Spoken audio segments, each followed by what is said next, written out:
사람들이 가장 듣기 싫어하는 말이 무엇인지 묻는 조사 결과를 보면은 세대가 다르고 국가가 달라도 그 내용은 크게 다르지가 않습니다. 제가 한번 모아보니까 빠지지 않는 것이 있습니다. 첫 번째가 비교하는 말입니다. 누구는 이렇다던데 식의 말은 곧 너는 부족하다라는 메시지로 들리기 때문에 자존감을 강하게 무너뜨립니다. 두 번째로는 사생활을 간섭하는 말들입니다. 결혼은 언제 하니? 애는 언제 가질 거야? 이번 시험은 잘 봤니? 너 언제 취직할 거야? 이런 유의 말은 상대를 생각해주고 위하는 듯 다가오지만 실상은 자기의 호기심을 채우기 위한 질문인 경우가 많습니다. 그래서 나를 향한 관심이 밝았지 않을 때가 있습니다. 셋째는 라떼는 말이야 식의 훈계입니다. 야, 라떼는 다 그랬어. 야, 우리 때는 더 힘들었어. 2030 직장인을 대상으로 한 조사는 이 유형의 말이 늘 1위였습니다. 상대의 상황을 살펴보지 않은 채 자신의 경험을 기준으로 강요한다고 느끼기 때문이죠. 그래서 라떼는 부드럽고 따뜻함으로 다가오지만 라떼는 말이야는 듣는 사람의 마음을 조금 차갑게 만듭니다. 이거 괜찮지 않아요? 네. 네 번째, 외모 지적입니다. 어머, 요즘 몸 좀 부른 것 같은데? 왜 이렇게 얼굴이 안 좋아 보여? 야, 나이 들어 보인다. 이제 관리 좀 시작해야겠어. 외모는 누구에게나 민감한 주제입니다. 대부분 걱정해 주는 것처럼 다가오지만 정작 듣는 사람에게는 걱정보다 비교와 평가로 다가옵니다. 다섯째로는 노력과 가치를 무시하는 말입니다. 야, 그까짓 뭐 대단한 거라고. 야, 그 정도 누구나 다 해. 겉으로는 사소한 한마디 같지만 누군가의 땀과 시간, 정성과 열정을 별것 아닌 것으로 취급해 버리는 것으로 여겨집니다. 그래서 우리는 말을 신중하게 해야 됩니다. 사람들은 무엇을 지적받느냐보다 어떻게 말하느냐에 더 큰 상처를 받기 때문입니다. 그런데 듣기 싫은 말로 뽑힌 이 5가지 유형을 살펴보면 사실 나쁜 말은 없습니다. 누군가와 나를 비교한다는 말 속에는 너도 이 정도는 할 수 있잖아. 너도 이 정도 이렇게 되기를 바래. 아니, 이거보다 너 더 잘할 수 있어. 라는 간절한 마음이 담겨져 있는 것이죠. 사생활 간섭처럼 느껴지는 질문도 나를 향한 관심이 없다면 애초에 묻지도 않았을 것입니다. 요즘은 나 때는 말이야 라는 표현 때문에 자신의 경험을 나누고자 하는 진심 어린 조언조차도 조롱거리로 전락하고 있습니다. 외모 지적이라고 터부지 않은 말 역시 상대에 대한 순수한 걱정과 관심에서 비롯되는 경우가 많고, 노력과 가치를 무시하는 말, 예를 들어서 야, 누구나 그 정도는 해 라는 말은 상대를 깎아내리려는 의도보다는 지금 아니라며 주저앉지 말고 스스로 다잡고 더 높은 곳으로 전진해 나가라는 격려이기도 합니다. 그러면 누군가가 한 말 때문에 마음이 상한다라고 해서 말한 사람만 잘못했다고 단정할 것이 아니라 듣는 나의 마음도 함께 점검해 볼 필요가 있습니다. 여러분은 누군가에게 이런 류의 말을 들었을 때 어떻게 반응하십니까? 심리 연구에 따르면 사람이 누군가의 말을 부정적으로 받아들이면, 그러니까 말의 내용이 어떠하든 부정적으로 받아들이면 뇌는 그것을 사회적 위협으로 인식한다고 합니다.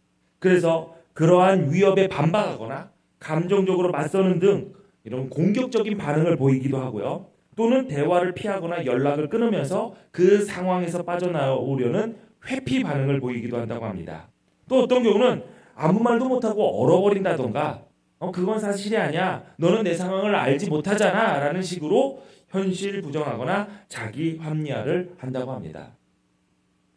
사춘기에 자녀를 둔 부모들이 가끔 이렇게 한탄하기도 합니다. 여기도 저한테 한탄하셨던 분들이 계시는데 말하기가 무섭대요. 말하기가. 뭔 말만 하면은 공격을 한다는 거죠. 그리고 현실 부정. 엄마는 내 상황 모르잖아. 엄마는 아무것도 몰라. 하고요. 아니면은 문을 콱 닫고 관계를 단절한다던가 이런 식으로. 네. 아니면은 착한 애들은 얼음. 아무 말도 안 하고 대답도 안 하고 반응이 없는. 그래서 힘들대요. 예를 들어서 공부 좀 좀 더 열심히 하자. 그러면은 난리가 나는 거죠.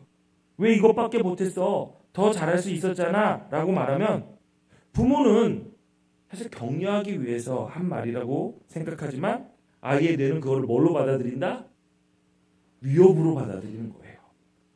그래서 공격적인 반응, 알았어, 됐어, 반항하거나 회피 반응, 꽝, 내 방에 들어오지 마. 대화를 피하거나 동결 반응, 아무 말도 하지 못한 채 굳어버리고 부정과 합리화. 원래 나 이렇게 못하는 거 몰랐어? 나 그렇게 낮잖아. 선생님이 문제를 이상하게 냈어. 내가 평균 이상은 돼. 아무리 못해도 나는 그렇게 못한 게 아니야. 자신을 보호하려고 한다고 합니다. 부모는 사랑의 마음으로 격려하려고 하지만 아이에게는 사랑도 격려도 아닌 위협일 뿐입니다. 그렇다면 청소년기를 보내는 자녀들이 있는 집은 항상 이렇게 살얼음물을 걷듯이 이 시기를 보내야 될까요? 최근 발표된 경영학 연구에 따르면 리더들이 비판을 받을 때 각각 다르게 반응을 하는데 연구자들이 그거를 분석을 했습니다.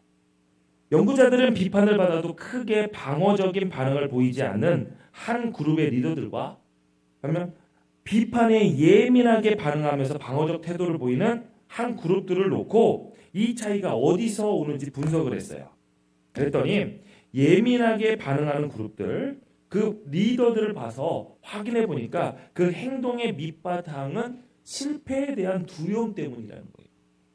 즉 실패하지 않기 위해서 최선을 다했는데 누군가가 나에게 비판을 한다라고 하면은 자신을 향해서 너 실패했잖아 라고 평가하는 것처럼 느껴져서 예민하게 반응한다는 거예요.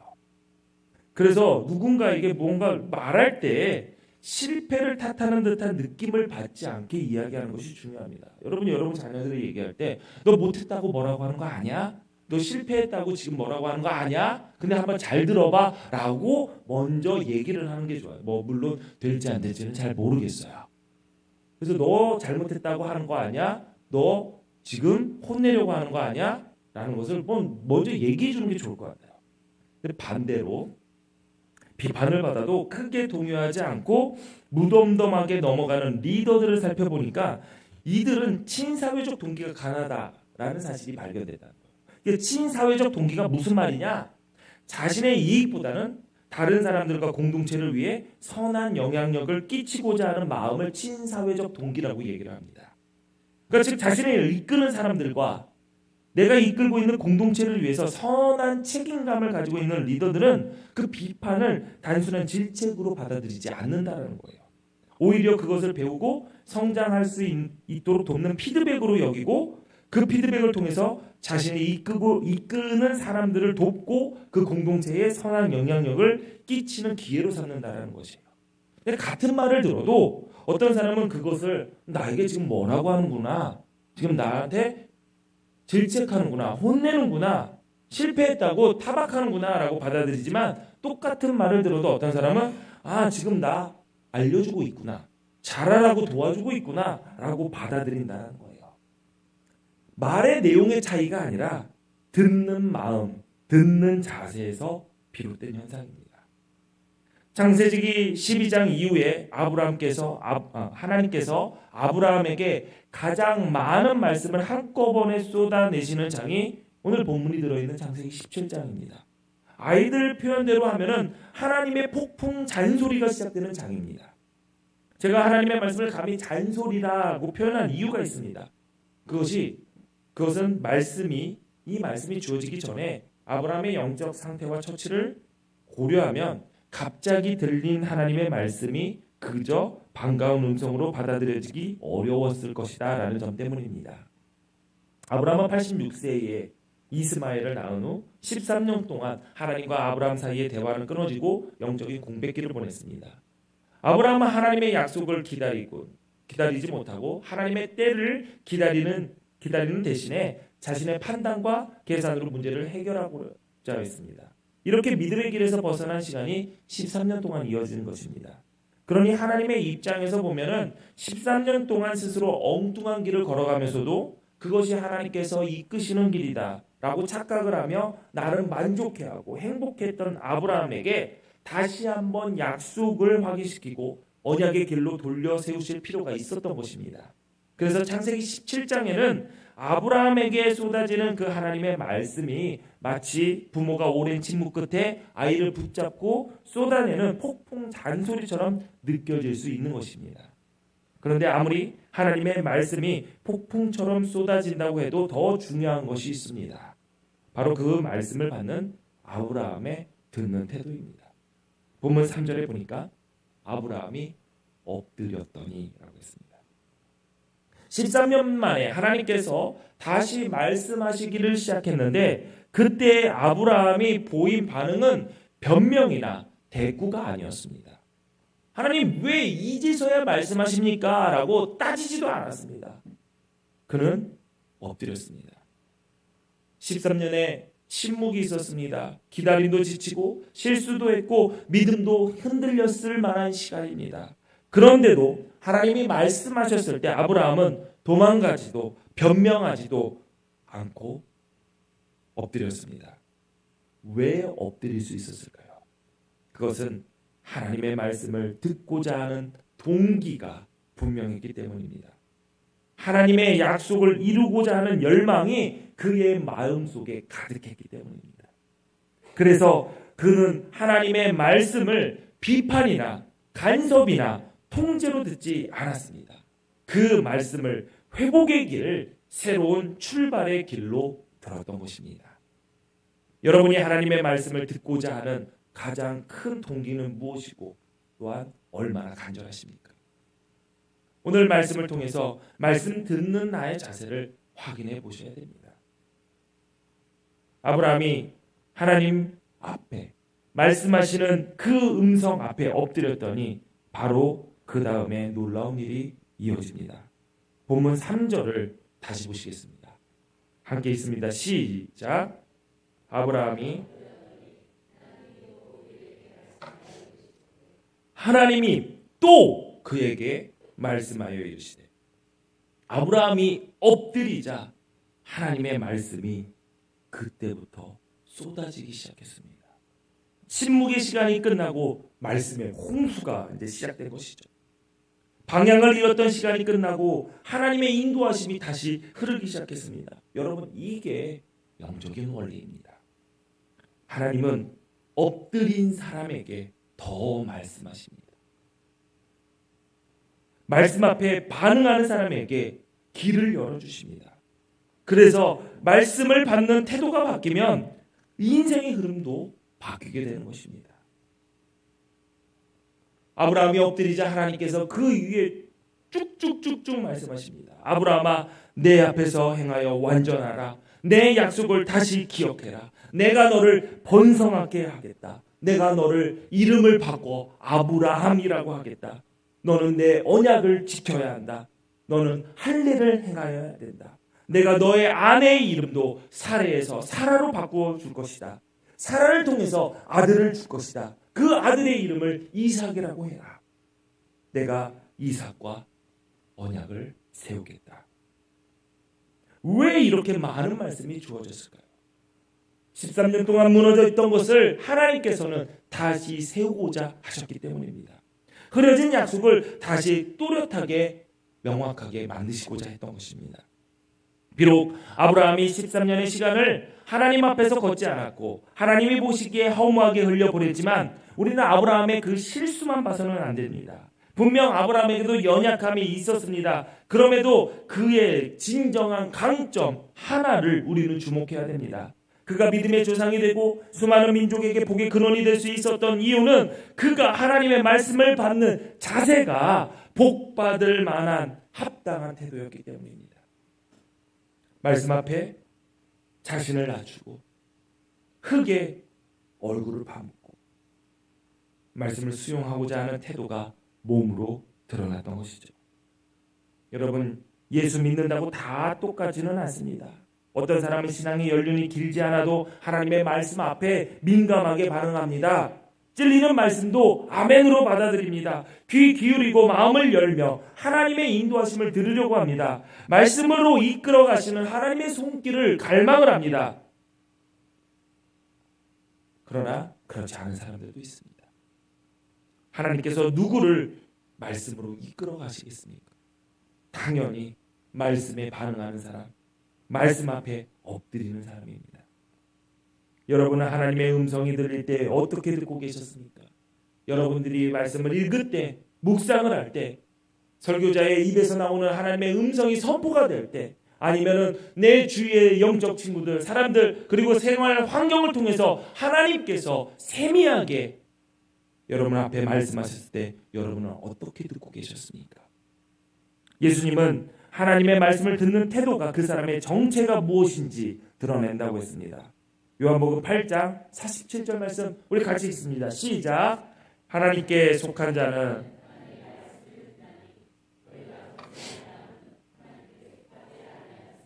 아멘.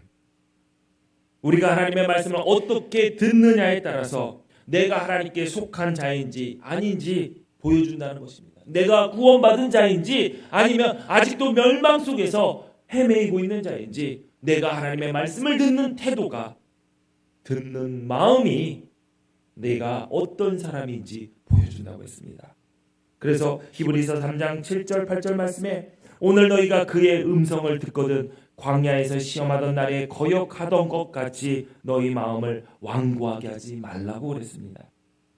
여러분 비록 옆길로 새거나 잘못 판단할 수 있습니다. 13년 공백 그거보다 더 긴 시간을 공백 속에 빠질 수도 있습니다. 그러나 회복할 수 있는 사람, 빠르게 회복되는 사람들, 다시 자리로 돌아오는 영적 회복을 경험하는 사람들은 말씀 앞에 성의껏 반응하는 사람들이었습니다.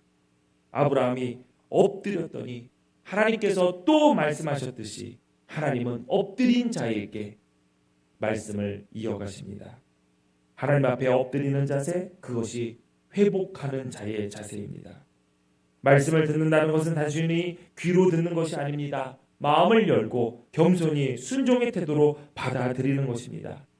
우리의 삶 속에서 하나님의 말씀은 때로 위협처럼, 지적처럼, 통제처럼 느껴질 수 있습니다.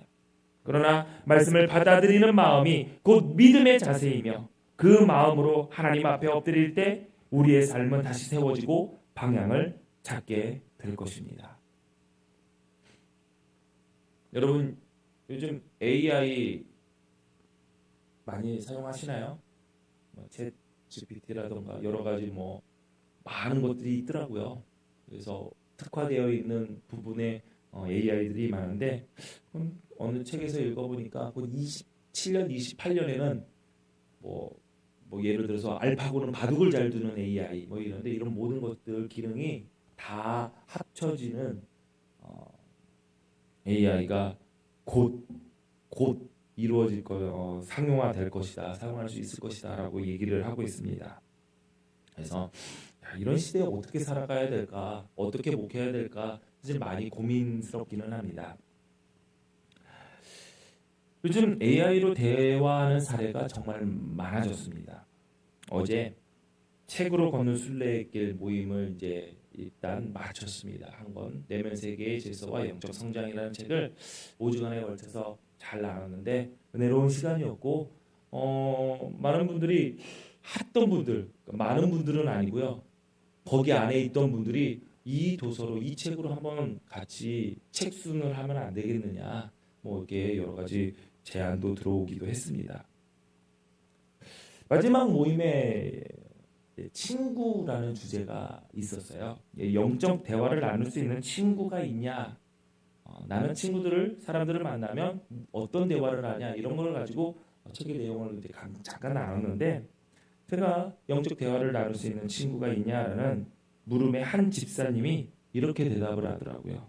목사님, 저는 AI랑 신앙 상담을 합니다. 그런데 사람보다 나아요. 순간 제가 얼마나 놀랐는지 모릅니다. 신앙 상담을 AI와 한다는 것도 놀랄 일인데 그 말을 신앙 상담을 해야 하는 목사 앞에서 한다고? 심지어 사람보다 낫다라고 하는데 그 사람은 나를 말하는 건가? 그럼 나는 뭘 하고 있는 것인가? 순간 머릿속이 복잡해졌습니다. 물론 그 집사님이 저를 당황하게 하려고 그 이야기를 꺼낸 것은 아니었을 것입니다. 실제로 인공지능과 대화를 하면서 정서적 위로를 받고 있다고 대답하는 사례가 늘고 있습니다. 올해 카네기 멜론 대학교 연구팀이 AI 챗봇과 인간의 정서 심리적 웰빙의 관계를 분석했는데 그 연구 결과가 매우 흥미롭습니다. 사람들이 외로움, 스트레스, 불안 상황에서 챗봇에게 고민을 털어놓으면 즉시 정서적 위로와 공감을 경험했다라고 대답을 한 것입니다. 심지어 일부 참가자들은 AI 챗봇을 정서적 동반자로 인식하고 있다는 것을 있는 사실이 밝혀졌어요. 왜 그렇게까지 될까? 여러분, AI가 내 정서적 동반자라는 거예요. 그러니까 내가 배우자가 있고 영적인 친구가 있고 영혼의 친구가 있어도 AI가 나의 친구라는 거죠.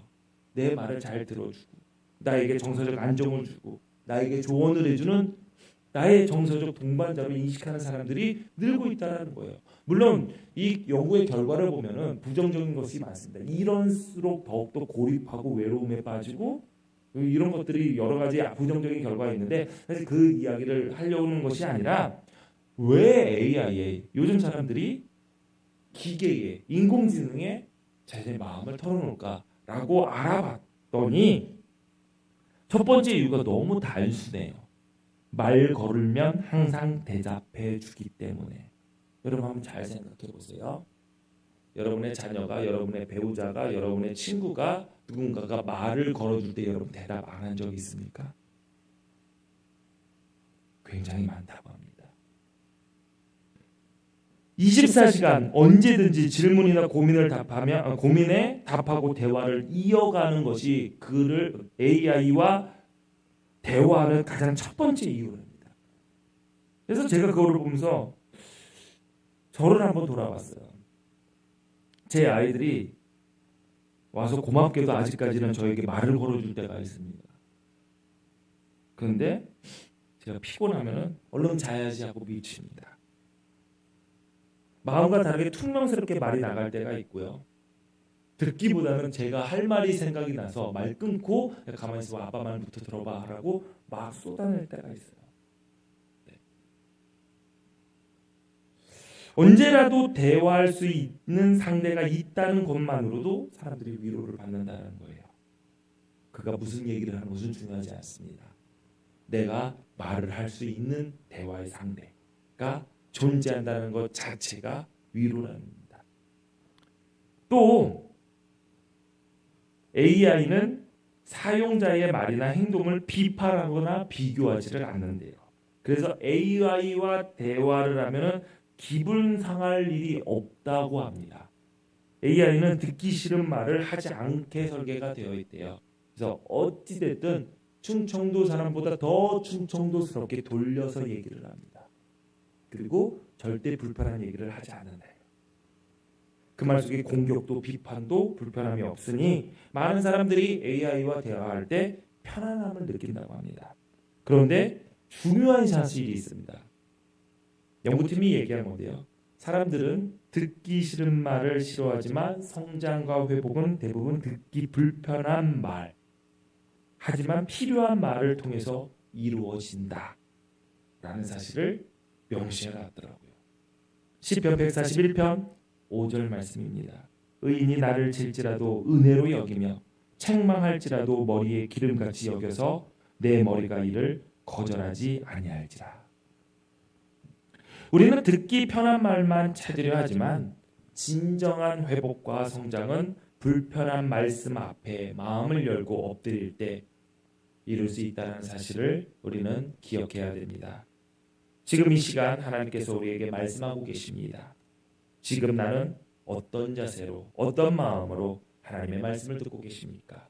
혹시 듣기 편한 말만 골라 듣기 위해 마음을 살짝만 열고 있지는 않으십니까? 아니면 칼로 찌르는 것과 같이 듣기 불편한 지적이나 도전 속에서도 마음을 활짝 열고 얼굴을 흙에 대고 엎드릴 준비가 되어 있습니까? 우리가 말씀하시는 하나님 앞에 땅에 얼굴을 대고 엎드릴 때 우리의 삶도 아브라함처럼 다시 세워지고 방향을 찾게 될 것입니다. 오늘 여러분 마음속에도 엎드릴 자리를 마련하십시오. 얼굴을 땅에 대고 하나님의 음성 듣기를 사모하며 기다리십시오. 바로 그 자리에서 하나님께서 주시는 참된 회복과 인도하심이 다시 시작될 것입니다. 기도하겠습니다. 하나님 아버지, 오늘도 말씀해 주셔서 감사합니다. 때로는 듣기 불편한 말씀도 있지만 그 말씀 안에 우리를 향한 회복과 인도하심이 있음을 믿습니다.